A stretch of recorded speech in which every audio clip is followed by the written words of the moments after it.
Avant l'ère des Four Horsewomen ou des grandes figures du catch féminin, il y avait Lita. En effet, en tant que l'un des meilleurs talents de l'Attitude Era, Lita a jeté les bases de ce qui allait suivre des années plus tard avec la révolution féminine. De son passage à l'ECW à son rôle en tant que tiers de l'équipe Extreme, en passant par sa liaison avec Edge qui nous a offert l'une des meilleures rivalités jamais vues à la WWE, ou encore celle avec Trish Stratus, Amy Dumas a une carrière impressionnante. Mais comment tout cela a-t-il commencé? Rejoignez-moi donc aujourd'hui pour plonger dans la vie et la carrière Extreme de Lita. Amy Christine Dumas est née le 14 avril 1975 à Fort Lauderdale en Floride de parents Christine et Michael. En grandissant, Amy s'intéresse à la scène musicale alternative en plein essor des années 80, s'impliquant dans la scène locale en travaillant comme roadie pour divers groupes tout en jouant elle-même de la basse pour plusieurs d'entre eux. Néanmoins, sa véritable passion se trouvait dans le monde du catch, en particulier avec des stars de la lucha libre comme Rey Mysterio qu'elle regardait régulièrement à la WCW chaque semaine. C'est ainsi qu'en 1997, après avoir abandonné l'université d'État de Géorgie, elle décida de se lancer elle-même dans cette voie. Elle voyagea alors au Mexique pour se former au style national, apprenant auprès des figures comme El Dandy, Kevin Quinn et Ricky Santana. Et à la fin de 1998, Amy était prête à monter sur le ring devant un public pour la première fois, ses premiers combats ayant lieu à la CMLL où elle se produisait sous le nom d'Angelica, affichant un style de cascadeuse rarement vu chez les femmes jusqu'alors. Mais en revenant en Amérique plus tard cette année-là, elle se heurta à une industrie beaucoup moins progressive qui voyait encore son rôle principal comme celui de valet pour d'autres lutteurs masculins. Elle se retrouva donc à travailler pour la Maryland Championship Wrestling et l'Extreme Championship Wrestling sous les noms d'Angelica et de Miss Congeniality, agissant en tant que manager pour Christopher Daniels dans un premier temps et Danny Doring dans un second. Même si elle n'avait pas encore eu l'occasion de montrer l'étendue de son talent, une rencontre fortuite avec deux personnes lors de son travail avec la MCW allait façonner sa carrière. Ces personnes étaient bien sûr Matt et Jeff Hardy. Les frères, ayant immédiatement sympathisé avec cette fille de Floride, décidèrent de la prendre sous leur aile et de s'entraîner avec elle. Et à la fin, c'est cette connexion qui lui permit finalement de faire son entrée dans le monde de la WWE après avoir fait une apparition comme l'une des hosts du Godfather lors de l'épisode de Raw du 5 juillet 1999. Puis en s'arrêtant brièvement à l'école de formation de Dory Funk Jr. pour perfectionner ses compétences. De là, la future championne féminine reçut une offre pour signer à plein temps avec l'entreprise de Vince McMahon en novembre de cette année-là, étant ensuite envoyée à la Memphis Championship Wrestling pendant un certain temps pour apprendre le style interne. Et c'est à Memphis qu'elle se vit attribuer le nom de Lita en s'associant avec le luchador Essa Rios. Son gimmick consistait à imiter fréquemment les mouvements acrobatiques de Rios après qu'il les ait exécutés. Évidemment, les responsables de la WWE, appréciant ce qu'ils voyaient, décidèrent de faire monter le duo dans le roster principal lors de l'épisode de Sunday Night Heat du 13 février 2000 avec Rios remportant le championnat poids léger de la WWE face à Gillberg. Ensuite, le duo fut promu au Grand Show lorsqu'il commençait une rivalité avec le champion européen Eddie Guerrero et sa mamacita, Chyna. Néanmoins, en mai de cette année-là, Lita et Essa Rios se séparèrent après qu'elle l'ait surpris en train de flirter avec l'une des hosts du Godfather et dans un excès de colère, il l'a mis à terre avec un powerbomb. Bien que cela ait semblé préoccupant pour la nouvelle venue et ses perspectives de carrière, cela avait en réalité un but, car la WWE avait réalisé que la connexion réelle qu'elle partageait avec les Hardy Boys pouvait être transposée à l'écran, et de là elle fut associée aux frères et le trio devint connu sous le nom de Team Extreme.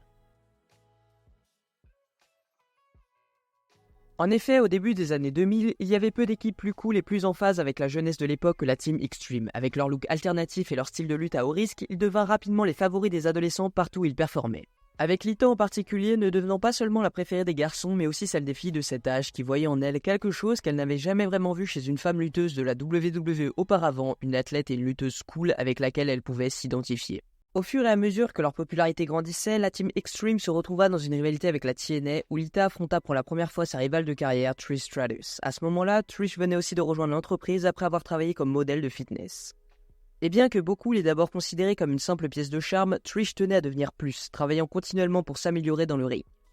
Aux côtés de Lita, elle allait contribuer à réinventer la division féminine dans les années qui suivirent, voyant en Trish une âme sœur, Lita et sa rivale devinrent rapidement de bonnes amies en coulisses, une amitié qui se renforça avec le temps. Mais dans le ring, il n'y avait aucun amour entre elles, ce qui se manifesta dans de nombreux matchs par équipe intergenre à 6 personnes durant l'été 2000.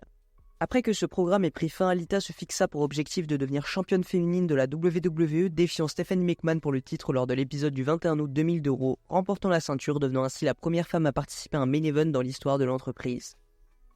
Et maintenant, solidement établie comme la figure de proue de la division, la native de Floride passa les mois suivants à défendre son titre contre tous les challengers. Pendant ce temps, elle fut également impliquée dans la guerre en cours entre les Hardys et Edge et Christian, et une intervention de ces deux derniers lui coûtant en réalité son titre lors de l'épisode du 2 novembre de SmackDown. Néanmoins à ce stade, Lita était sauf peut-être pour Trish de loin la femme la plus populaire du roster, n'ayant donc que peu d'inquiétude à avoir quant à son maintien dans la course. En fait, elle était si populaire qu'elle recevait souvent parmi les plus grosses ovations de la soirée, même à une époque où Stone Cold Steve Austin et The Rock étaient présents chaque semaine. Elle se connectait clairement avec le public d'une manière qui ne pouvait pas être enseignée, et elle utilisa ce soutien des fans pour tenter non seulement de récupérer le titre féminin à plusieurs reprises en 2001, mais aussi pour vaincre Dean Malenko qui entamait une rivalité avec elle pour le titre des poids légers. Malenko jouait le rôle du heel misogyne qui pensait mériter ses faveurs, mais bien sûr, même si Malenko avait agi comme un homme meilleur envers elle, Lita n'aurait eu de toute façon pas eu d'intérêt romantique pour lui car elle sortait déjà avec quelqu'un d'autre à ce moment-là. Cette relation fut enfin reconnue à l'écran lorsqu'après avoir vaincu le champion poids léger de l'épisode du 19 février 2001 d'Euro, elle fut félicitée dans le ring par Matt Hardy, les deux partageant un baiser et confirmant leur romance dans la vraie vie. Après que leur relation soit devenue publique, Lita se tenait aux côtés de Matt et Jeff alors qu'ils s'engageaient dans une rivalité avec Steve Austin et Triple H. Cette feud resterait dans les mémoires due à la controverse mineure qu'elle a engendrée lorsqu'Austin a frappé Lita avec une chaise à un moment donné. Ça a été perçu par certains comme allant trop loin, mais Lita a rétorqué que c'était simplement une manière de montrer qu'elle pouvait aussi encaisser autant de coups que les hommes. Après avoir prouvé sa ténacité, elle passa l'été 2001 à faire équipe avec son ancienne rivale Trish Stratus. Ensemble, elles ont souhaité la bienvenue, pas vraiment chaleureusement, à d'anciennes stars de la WCW, Stacy Keibler et Tori Wilson. Bien que cette rivalité ait permis aux 4 lutteuses d'obtenir une place importante sur la carte pendant plusieurs mois, les limitations techniques des heels impliqués n'ont pas vraiment permis à Lita et Trish de briller comme elles en avaient la capacité. Elles furent plutôt mises dans des matchs de brunettes en culotte tout au long de l'angle d'invasion jusqu'à la fin de celui-ci en novembre. Par la suite, Lita a eu une nouvelle chance de remporter le titre féminin lors d'un match à 6 qui l'opposait à Keibler, Wilson, Stratus, Ivory et Mighty Molly. Mais bien qu'elle ait fourni une performance impressionnante durant le match, ce fut finalement Trish qui remporta le match et le titre cette nuit-là. Et pour aggraver les choses à peu près au même moment, les Hardy Boys se sont également séparés, les deux frères commencent une rivalité qui a obligé Lita à se retrouver au milieu, allant même jusqu'à être l'arbitre spécial de leur match en 1 contre 1 lors de Vengeance du 9 décembre. Puis après avoir échoué à des matchs à gagner, Lita se retrouva bientôt laissé pour compte par lui, ce qui la poussa à se diriger vers Raw pour s'aligner avec Jeff pendant un certain temps, avant que tout ça fût heureusement annulé lorsque le trio fut réuni le 20 décembre 2002. Cela dit, bien que les choses semblaient se remettre sur les rails, Lita se retrouva bientôt sur la touche à cause d'une blessure au cou subie en avril 2003 lors d'un tournage d'un épisode de Dark Angel. Cette blessure l'obligea à subir une opération, là maintenant éloignée du ring pendant 17 mois. Toutefois, elle ne passa pas tout ce temps hors écran, car en octobre, elle fit son retour en tant que commentatrice, utilisant ce rôle pour rester dans l'esprit des fans pendant sa convalescence. De plus, elle fonda une œuvre caritative de protection animale connue sous le nom Amy Dumas Operation Rescue and Education ou ADOR pour faire court. Et même si ça l'a occupée pendant un certain temps, en septembre 2004, elle commença à se concentrer à nouveau sur la lutte, revenant sur le ring pour sauver Trish Stratus d'une agression par Molly Holly et Gail Kim. Par la suite, Lita et Trish remportèrent un match par équipe lors de l'événement Unforgiven du 21 septembre 2003. De là, Lita reprit ensuite la compétition en solo, lançant une rivalité avec Molly Holly pour le titre féminin durant le reste de l'année. Bien qu'elle ne parvienne pas à regagner le titre à ce moment-là, elle se retrouva à nouveau à l'écran avec Matt Hardy, les deux faisant équipe contre Eric Bischoff et Holly lors de l'épisode de Raw du 17 novembre. Mais cette réunion ne serait que de courte durée, car après avoir perdu ce match, Hardy réprimanda sa petite amie dans la vie réelle et l'abandonna encore une fois. Lita se dirigea alors vers une rivalité avec Victoria, qui les vit participer à la toute première rencontre féminine en cage dans l'histoire de l'entreprise le 24 novembre. Et ce n'est pas tout, à cette époque elle laissa également entendre qu'elle pourrait entrer dans une relation à l'écran avec Christian. À ce stade, la fille de Floride avait réuni à nouveau ses forces avec Trish Stratus à la télévision, et très vite les deux attirèrent l'attention de Christian et Chris Jericho. Néanmoins, il fut rapidement révélé que les deux hommes étaient uniquement intéressés par les divas, essayant de gagner une compétition pour voir qui pourrait conquérir leur cœur en premier. Lorsque Lita et Trish découvrirent cela, elles s'engagèrent dans une série de matchs intergenres contre eux tout au long de l'année, dont le match le plus notable fut probablement leur affrontement lors de la rencontre Battle of the Sex à Armageddon le 14 décembre. Malgré ça, l'ancienne championne féminine ne fera pas grand-chose de notable avant avril 2004, moment où elle se retrouva de nouveau à l'écran avec Matt Hardy après que son petit ami dans la vraie vie soit venu l'aider à repousser une attaque de Kane qui avait commencé à développer des sentiments pour Lita. Au cours des semaines suivantes, le Big Red Monster tenterait de la séduire, allant même jusqu'à la kidnapper dans une scène en coulisses, espérant la garder captive jusqu'à ce qu'elle l'aime.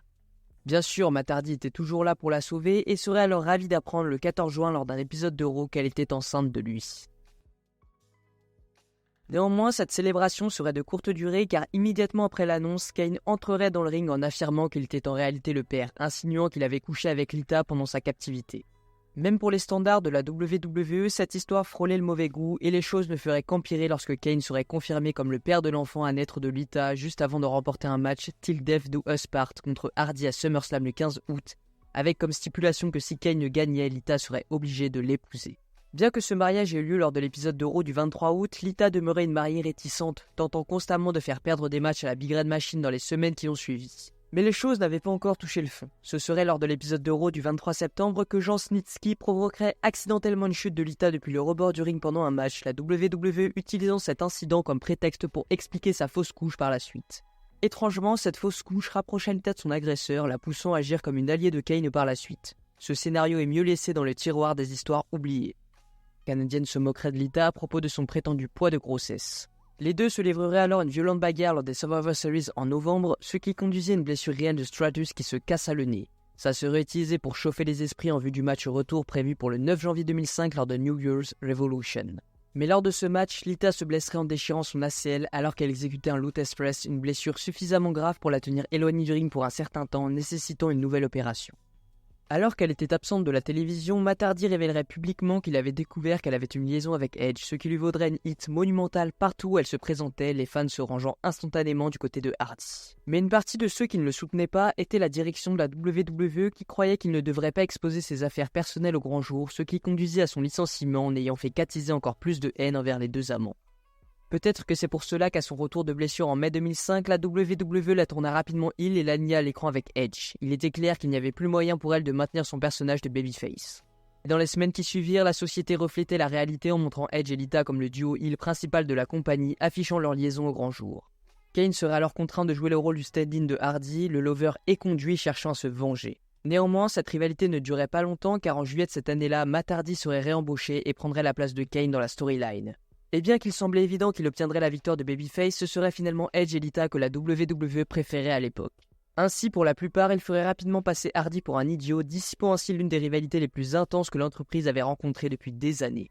Cela dit, Lita ne manquerait pas d'obtenir de la hit elle-même. Tout au long de sa carrière à la WWE, elle serait détestée par les fans, recevant des chants insultants partout où elle allait. Tel point que certains commenceraient à se demander si le public ne dépassait pas les bornes car il semblait que cela devenait personnel contre elle d'une manière qu'il ne l'était jamais avec Edge. Bien sûr, le duo de heel ne manquait pas de provoquer de telles réactions comme lors de leur infâme célébration directe lors de l'épisode de Raw du 9 janvier 2006 organisé pour célébrer la victoire d'Edge sur John Cena la nuit précédente. À un certain point, il devenait clair que toute cette haine pesait sur Lita et cela ne l'aidait pas car elle révélera dans une interview des années plus tard qu'elle n'avait jamais voulu faire ce segment de célébration en direct. Elle avait le sentiment que cela ne ferait qu'ajouter plus de matière à la réputation que les fans avaient bâtie à son sujet et elle n'avait accepté de le faire qu'après qu'on lui ait dit qu'elle serait virée si elle ne le faisait pas. Avec le recul, ça semble être le moment où elle a commencé à envisager de raccrocher ses bottes. Bien sûr, elle ne le ferait pas tout de suite. Avant cela, elle rejoindrait Edge et Mick Foley dans une rivalité avec Terry Funk, Tommy Dreamer et Boa McGillicuddy en préparation du pay-per-view ECW One Night Stand de mai 2006. Et après ça, elle gagnerait à nouveau le titre féminin en battant Mickie James lors de l'épisode de Raw du 14 août. Néanmoins, elle perdra ce titre lors d'une ultime confrontation avec son ancien ami et rival Trish Stratus à Unforgiven le 17 septembre, où après avoir défait Lita, la Canadienne prendrait sa retraite, heureuse d'avoir terminé sa carrière face à sa plus proche confidente. Bien que la native de Floride ne tarde pas à suivre le même chemin, elle gagnerait encore une fois le titre féminin lors de Cyber Sunday le 5 novembre avant de céder le relais à Mickie James et de la rendre over quelques semaines plus tard, alors qu'elle se préparait à quitter le monde de la lutte. Mais si elle pensait qu'elle aurait une sortie célébrée comme celle de sa meilleure amie Trish, elle se trompait lourdement. Car à la place, la dernière apparition de Lita la verrait être humiliée lorsque Crime Time passerait en revue ses affaires et organiserait une vente aux enchères devant le public en direct, une décision pour laquelle la société a été critiquée au fil des ans. Quoi qu'il en soit, le résultat final était le même, Lita était à la retraite. En poursuivant sa vie, elle formerait un groupe de punk nommé The Luchagor qui connaîtrait du succès dans les années suivantes avec elle jouant en tant que chanteuse. À part quelques apparitions à la WWE, elle resterait largement hors de la vue du public jusqu'en 2012 lorsqu'elle ferait brièvement son retour sur le ring lors du 1000e épisode de Raw battant Heath Slater dans un match intergenre. Et quelques années plus tard, elle serait intronisée au WWE Hall of Fame par sa meilleure amie Trish Stratus, continuant à rester connectée à l'entreprise en tant qu'auteure et productrice créative. Et comme si cela ne suffisait pas, en 2018, elle ferait plusieurs autres retours sur le ring, d'abord en participant à la première bataille royale féminine lors du Royal Rumble, éliminant 2 femmes avant d'être jetée par Becky Lynch. Elle se réunirait ensuite avec Trish pour affronter Mickie James et Alicia Fox lors du pay-per-view Evolution réservé aux femmes le 28 octobre. Lita fera ensuite un autre retour quelques années plus tard lors de l'épisode du 23 janvier 2023 de Raw is XXX. Ce jour-là, elle aidait Becky Lynch à vaincre Bayley dans un match en cage, marquant ainsi son retour sur le ring. Lita a formé une alliance avec Becky Lynch et ensemble elles ont conquis les titres de championne par équipe de la WWE en battant Damage Control, Dakota Kai et Io Sky le 27 février 2023. Ce fut un moment mémorable pour Lita qui a remporté un titre pour la première fois de sa carrière en équipe. Peu de temps après, le 1er avril 2023 à WrestleMania 39, Lita, Becky Lynch et Trish Stratus ont affronté Damage Control dans un 6-woman tag team match et elles ont triomphé. Mais 9 jours plus tard à Raw, Trish Stratus blessée a été remplacée par Lita et Becky Lynch qui ont perdu leur titre face à Liv Morgan et Raquel Rodriguez, mettant fin à leur règne après 42 jours. Et dans un retournement inattendu, Lita effectue un heel turn en attaquant Becky Lynch après leur défaite, lançant ainsi une nouvelle rivalité. Ce retour et ses interactions avec des lutteurs de la nouvelle génération montrent que Lita reste un personnage central et influent dans le monde du catch. Que quoi qu'il arrive, le travail qu'elle a réalisé aux côtés de Trish Stratus au début et au milieu des années 2000 a ouvert la voie à ce qui allait suivre, et Lita restera l'une des plus grandes légendes de l'histoire du catch féminin. En effet, à son apogée, elle était l'une des stars les plus populaires, qu'elles soient masculines ou féminines du roster. Avec des noms comme Bayley, Becky Lynch et Naomi pour n'en nommer que quelques-uns, citant Lita comme une grande influence qui les a poussés à s'impliquer dans l'industrie, nous sommes sûrs que tant que la division continuera de croître, son nom restera au premier plan des esprits de tous en tant que véritable pionnière.